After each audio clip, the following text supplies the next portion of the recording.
Rebaptiser le nom d'une rue constitue toujours un moment politique très important dans l'histoire d'une cité.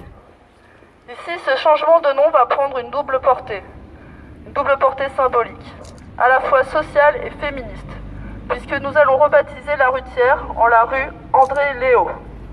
Le nom d'une grande communarde va de ce fait remplacer celui d'un oppresseur qui n'hésitait pas à demander aux soldats de tirer sur la foule et qui a mis fin à la Commune de Paris de 1871.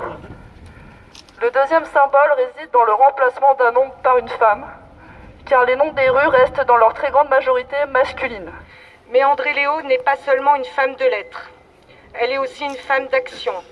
Elle participe à la création de la Ligue pour les droits des femmes, s'engage aux côtés des communards, est membre de la commission de l'enseignement pour les filles et a un rôle aussi important que Louise Michel.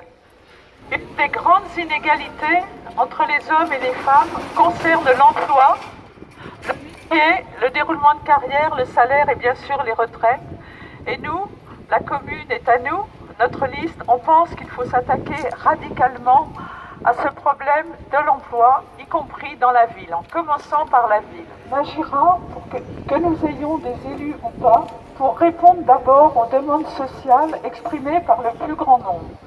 C'est pour cela que l'égalité, ça passe aussi par l'extension des services publics et l'extension des gratuités. Ça veut dire pour faire tout ça qu'à la fois, il faut réorienter effectivement les finances locales vers l'intérêt du plus grand nombre, notamment celui des femmes. Notre liste, la communauté à nous, veut vraiment mettre en avant un effort conséquent pour lutter contre les violences faites aux femmes, donc notamment dans la sphère privée. Et on va se battre pour un grand nombre de mesures dans ce sens-là, notamment par faire face au dysfonctionnement de l'hébergement d'urgence qui existe actuellement pour les femmes, qui fonctionne mal. Notre liste, c'est une liste évidemment pour les municipales à Grenoble, mais c'est aussi une liste de lutte. Et donc le 8 mars, on sera dans la rue, c'est un dimanche, mais on lâche rien.